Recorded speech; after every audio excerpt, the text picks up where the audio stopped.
Hello, everybody. With Bob Christopher and Richard Pfeiffer, I'm Bob Davis, and this is Basic Gospel, a media ministry dedicated to helping you hear, believe, and live the good news of Jesus Christ.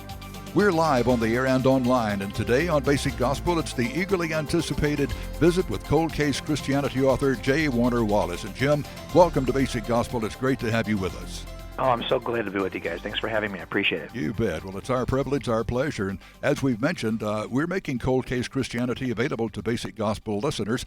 And friends, after you hear today's broadcast, this program, I know you're really going to want your copy, and we're going to tell you how to get yours in just a little later in the broadcast. But Mr. Wallace is a former L.A. County homicide detective and former atheist who examined the claims of the New Covenant, the New Testament, as a cold case. And today we're going to hear about some of what he found as we discuss Cold Case Christianity. And to do that, we'll turn it over to Bob Christopher. Well, thanks, Bob. And Jim, thank you so much for being with us again. I'm so excited about today's broadcast, excited that you're with us.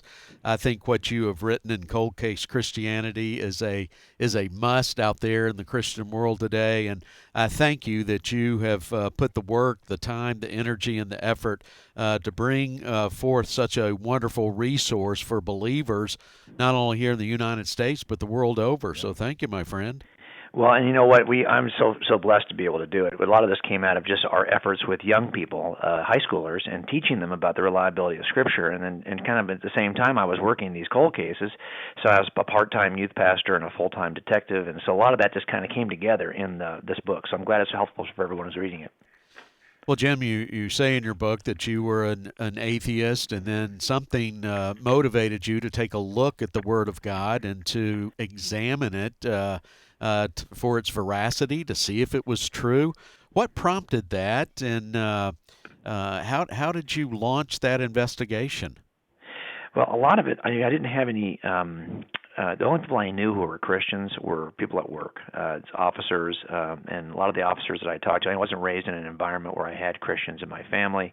I didn't grow up around Christians, didn't have anybody who invited me to church or that kind of a thing that I would have even said yes to. And as an adult, the few guys I knew who would have said, hey, come to church with me, I knew one, for example, who did invite us a couple of times, my wife and I just was not convinced that this was worth my time. The Christians I knew who were police officers, for the most part, they didn't examine what they believed.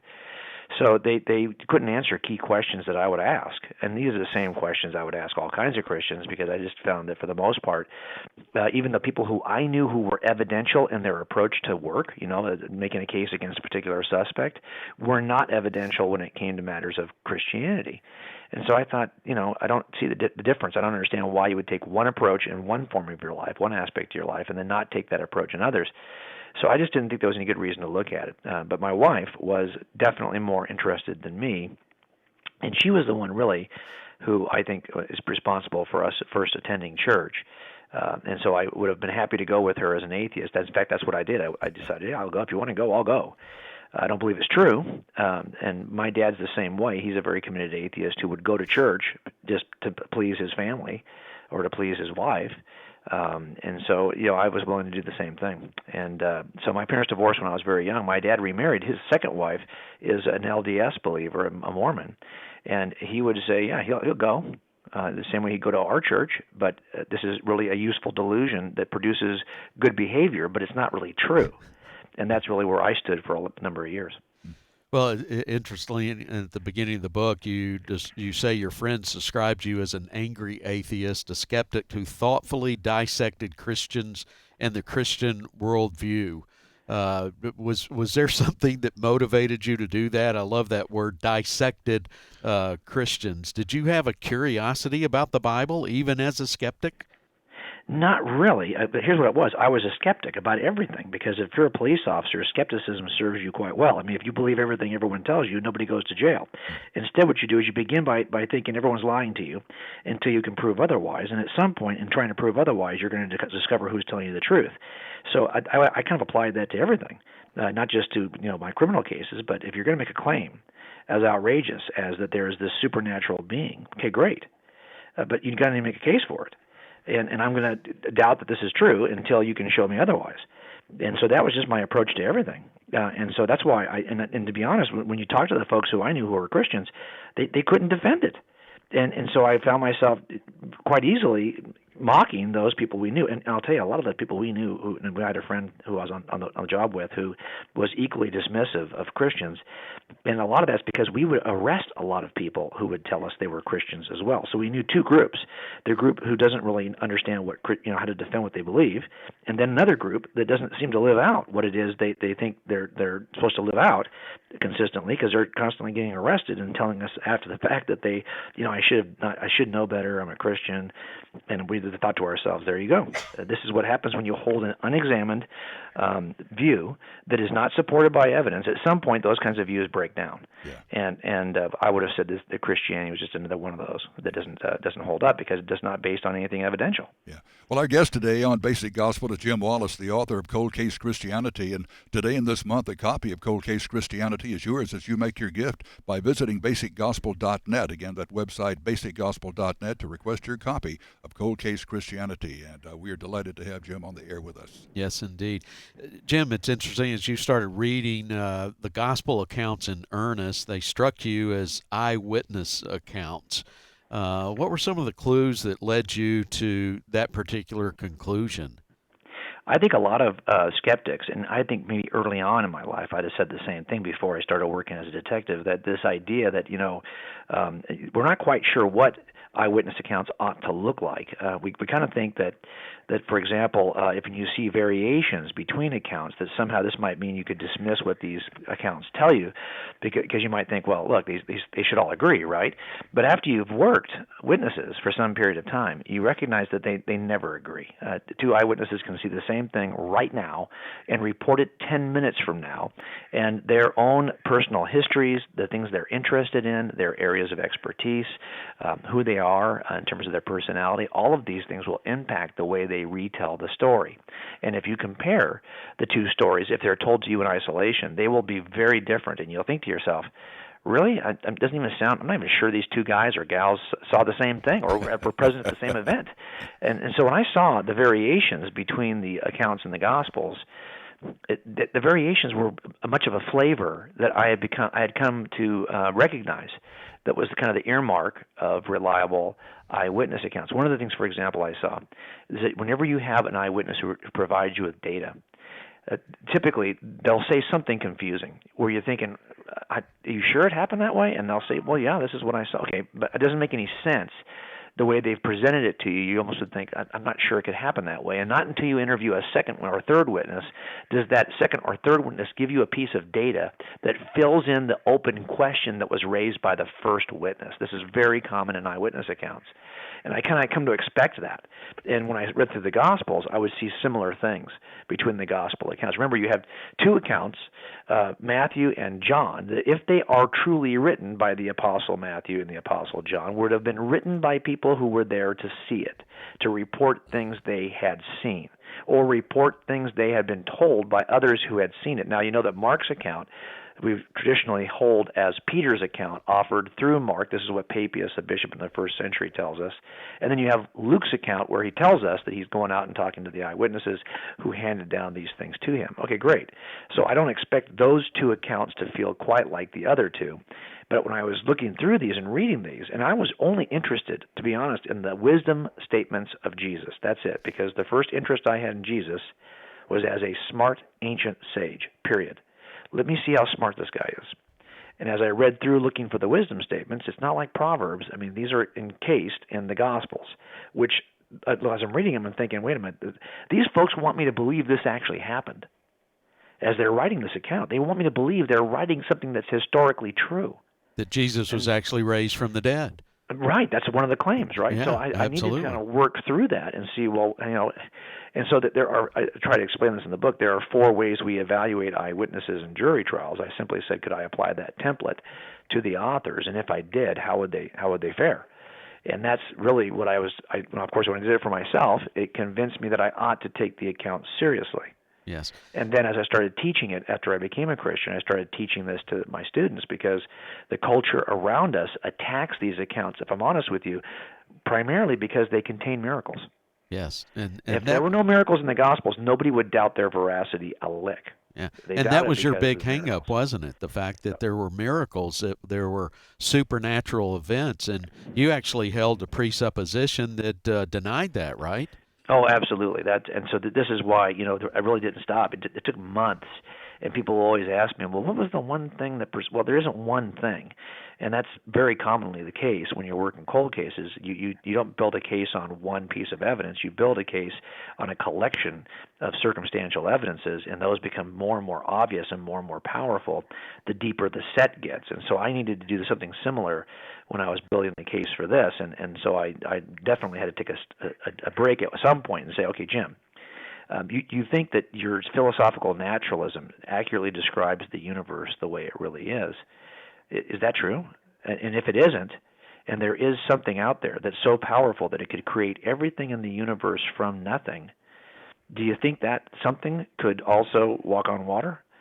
And so what I needed to really figure out where my objections really were rooted.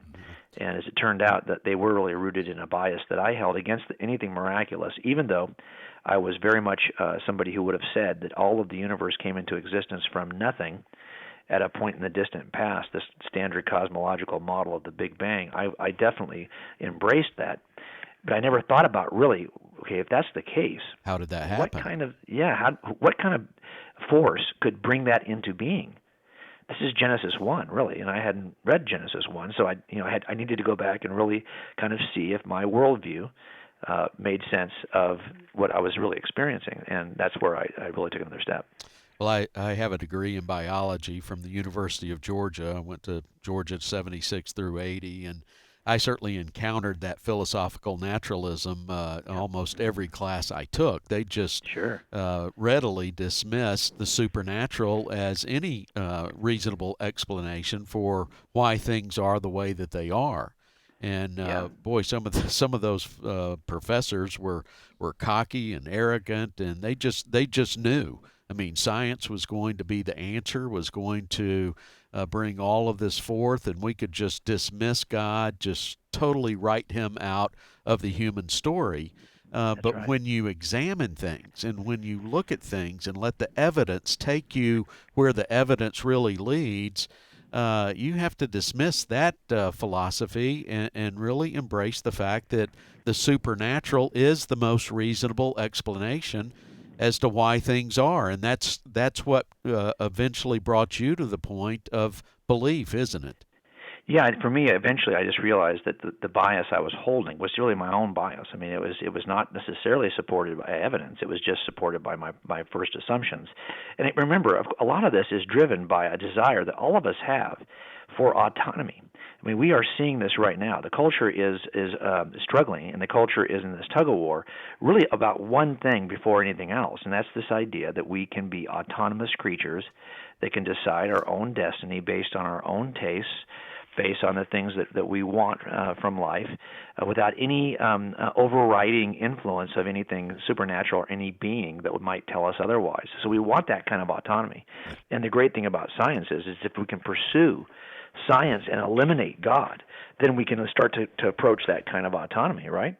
And so if we got to ask ourselves at some point, what is really driving this? Is it a fair sense of how you might evaluate the evidence? Or is it really just a bias that is driven by your desire to be autonomous? Yeah, And that's really where I think it comes from. yeah, great question there. Our guest today, Jim Wallace, who is the author of Cold Case Christianity. And friends, as we've mentioned many times this month, you can have a copy of it simply with your gift to Basic Gospel this month. And all you need to do is visit basicgospel.net, and there's a very prominent link right on the home page. So just visit basicgospel.net to request your copy of Cold Case Christianity. Jim, I got to drop this question right into the middle of the discussion. Okay. I have seen different responses through the years from different people, of course, and I was interested. You said that your wife was first interested in the things of Christianity before you. After you came to Christ and began to become immersed in the studies and what you've been involved in, what was her response to that? Yeah, I think she was kind of shocked that it happened so quickly. I mean, I say quickly. The investigation took forever, but then once I was in, at the end of that 6 months or 7 months, whatever it was, we were trying to figure that out the other night. then everything had to stop. Once it's kind of like I read C.S. Lewis on this in God in the Dock, and he basically said, if Christianity is not true, it's of no importance. If it is true, it's of ultimate importance. The one thing it cannot be is moderately important.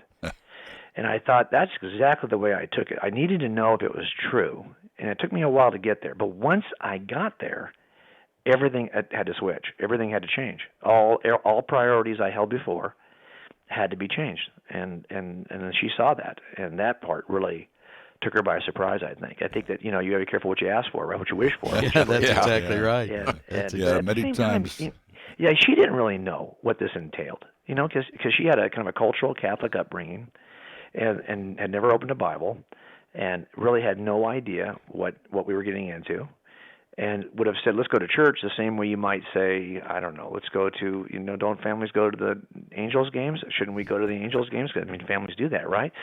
I mean, this is how, it's kind of the same way. This is like a cultural tradition that families ought to do, right? And I thought, well, my family didn't do it, so if you want to, I'll go. But I didn't feel the same way. Yeah, I think many times wives want their husbands to come to Christ, but maybe not quite that much. Yeah, I'm sure that Lee Strobel's wife Leslie probably felt the same way. Right? That's right. Once it changes, everything changes. That's exactly. You're all in. You jump in both feet. Yeah. That's just what Christianity demands. It's not a partial belief. You can't be a partial Christian. You got to be all in. You're born again of the Spirit of God. You die and you come alive in Christ. Well, I love the way you wrote the book. You have two parts. The first part, you really give the tools that you used as a cold case investigator, as a homicide investigator, the importance of those, how you utilize them. You give just touch on how they can be used as far as examining the Gospels. And then the second part, you really dive in and show how you use those tools to examine the Gospels. And getting back to this eyewitness account, you really tested to see if Matthew and Mark and Luke and John would be credible eyewitnesses. Did they fit the test for a credible eyewitness? And tell us a little bit about that. What makes a credible eyewitness, and how do these guys measure up?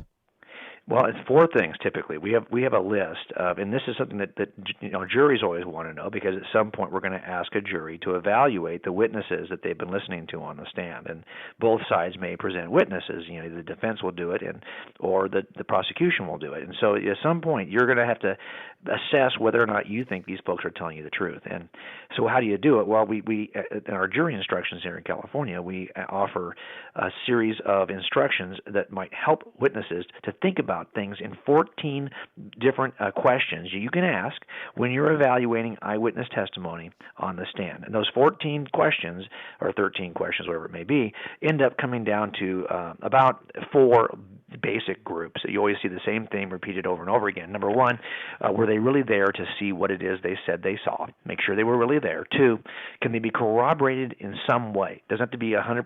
We don't need a video to show us everything that the witness is going to testify to, but we need some kind of corroboration. Three, have they ever been dishonest or inaccurate, or have they changed their story over time? And then four, do they have some bias that would cause them to incline and to tell a lie? And so I said, okay, those are the four areas that we would typically in California and in every state in the union use. And we tell jurors that once they have been instructed how to test and what to ask for, what to look for, well, then they cannot disqualify a witness just because they don't like him, or they don't like how he looks or she looks, or how he speaks or how she speaks, or he reminds them or she reminds them of somebody they don't like or somebody they think was dishonest. You have to be able to tell us where in those four areas you don't trust that guy. When you go back into jury deliberation, you can't just say, well, he just seems sneaky to me. Well, okay, nail it down. Tell me where in those four areas do you have a problem. And then if you can't provide a problem in those four areas, you're actually instructed by the judge to consider that witness reliable. I took those four areas and I applied them to the Gospels, and when I got done, I thought, really, in every way you could measure and test the Gospels, they would hold up. I think the problem I still had, of course, was the presence of miracles. But again, if you were to take out the miracles and just judge the accounts on every other way you could judge the accounts, this is why so many liberal scholars in the last 2 centuries have tried to take out the miracles, because they recognize that this is really the one thing that the culture is pushing back on.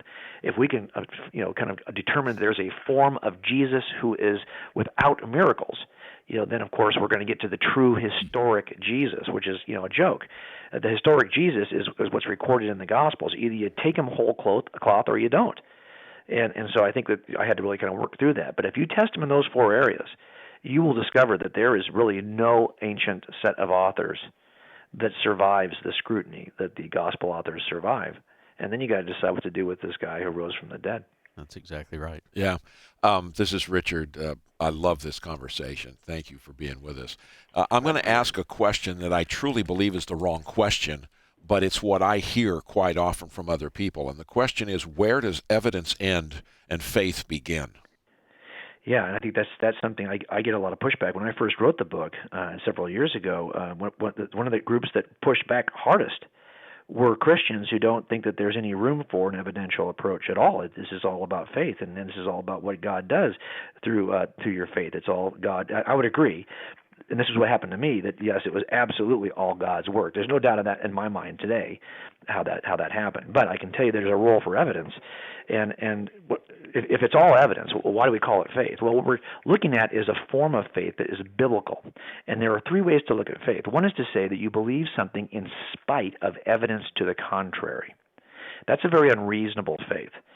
You might believe, for example, that you get warts from frogs, from toads. Okay, we know you don't get warts from toads. That's a old wives' tale. That's not true? It's not true, yes. So you can start handling toads again, okay? So the thing is, once we have evidence to the contrary, to continue to believe that's the case would be unreasonable. Another form of faith is what I would call blind faith. It is faith in something that's actually true, but you don't even know evidentially if it's true. So, for example, my dad is my dad. I believe he's my dad, although I've never had a DNA or paternity test to demonstrate scientifically that he's my dad. I have good reason to believe he's my dad, even though I don't have the kind of scientific evidence I could have. I just don't even bother to look for it. I believe this blindly in some ways. And even though we didn't grow up together, my parents divorced when I was very young, I still believe him to be my dad, even though I have no scientific evidence to demonstrate that. That's a blind faith. And I could believe something true, by the way. He could be my dad. Or I could believe in something that's false because I have never tested the evidence to see. So I believe he's my dad, but it's blind. The third kind is that you've got good evidence that points you in a particular direction, but like every case I've ever made in front of a jury or every case I've ever investigated, you never get a complete evidence set. You always have to take a step of trust given the evidence you've got. There's always going to be unanswered questions. There's always going to be a less than complete evidence set on any case. And when you believe something because you've got good evidence to believe, but you still have open questions, now you have what I call a forensic faith because it's not blind, it's based on evidence, and it's not unreasonable, and it's the kind of faith that I think is consistent with the notion of faith that's described in Scripture. Well, Jim, we're out of time on today's broadcast, but I'm so thankful that you were with us, and this evidence that you sought, that you found, that you saw, that was the very thing that moved you from belief that to belief in. And That's right. And that was that step that changed your life forever, wasn't it? It sure was. So I would encourage anybody who is still wondering if this is true to ask themselves, is it about evidence or is it about what you want? And if it's about evidence, there's more than enough evidence to believe this is true. Yes, indeed. Well, Jim, thanks for being with us. And Yes, I can't recommend your book more highly. I hope our listeners will take advantage and get a copy today and as a resource that they can use. Well, I know that we all agree that Jesus is the final answer to all the tough, skeptical questions about the claims of the New Covenant.